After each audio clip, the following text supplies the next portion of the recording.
이 영화에 등장하는 그 사람들을 만약에 이제 피해자 측이나 혹은 이 사건들을 해결해야 되는 어떤 말하자면 좋은 측에 있는 사람들과 이 범죄를 이끌어가는 나쁜 측에 있는 사람들 한번 비교한다고 한번 생각해 보세요. 영화에서 이제 소위 말하는 나쁜 범죄 조직 사람들.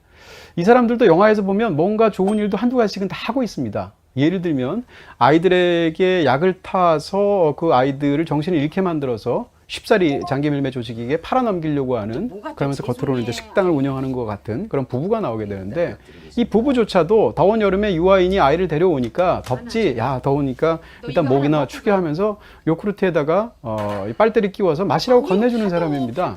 그 다음에 이 모든 조직에서 핵심적인 어떤 일을 하고 있는 두 콤비가 있는데, 악당이라고 말할 수 있겠죠.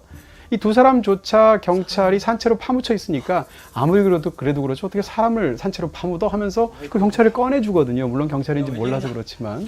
이런 식으로 이 범인들조차 사실은 이 일이 특수한 그런 범죄라는 것을 제외하고 본다면 굉장히 순박하면서도 자기를 성실하게 수행해 나가는 사람처럼 보이죠. 그 반대도 그렇습니다. 예를 들면 이 영화 속에서 이제 경찰이 나오게 되는데, 경찰 나오는 사람 중에 가장 직급이 높은 사람은 경장입니다. 이 사람은 하필 비번이었고 그 자전거를 타고 술까지 마시는데 이 논두렁길을 혼자서 가게 되죠. 그런 상황에서 쫓기게 된 초이가 탈출을 해서 누군가 자기를 이렇게 도움을 줘야 되니까 최 경장한테 옵니다. 근데 그 상황에서 이 사람이 경찰이라는 걸 모르죠. 그래서 아저씨 보고 도와달라고 하는데 말을 하다 보니까 이 사람이 굉장히 이상한 거죠. 그래서 상대방이 도와준다고 말을 하면서 심지어는 나 경찰 아저씨야 라고 말을 하는데도 그 잡은 손을 뿌리치고 풀숲 사이로 도망가는 장면이 있습니다. 그 사람이 경찰 아저씨야 라고 말을 하지만 그 사람이 그 말을 할 때 영화는 이제 클로즈업으로 이 최 경장을 잡게 되는데, 그걸 보면서 아무도 그러니까 관객들조차도 그 사람이 실제로 경장이다 혹은 경찰이다 라는 것을 믿지 않게 됩니다. 마치 또 다른 범죄자가 아닌가 라는 눈으로 경찰을 의심하게 되죠. 근데 영화는 비범하게도 그 사람이 실제로 경찰이었다는 것을 바로 다음 장면에서 보여줍니다.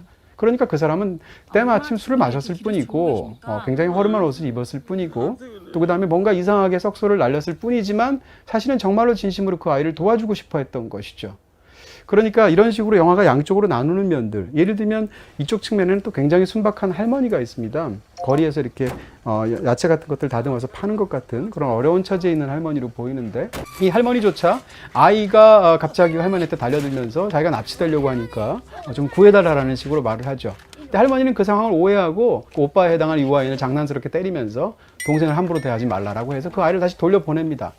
이 할머니 행동은 그냥 순박한 이웃 할머니 행동인 것처럼 보이지만 결과적으로 본다면 공범짓을 한 것이죠.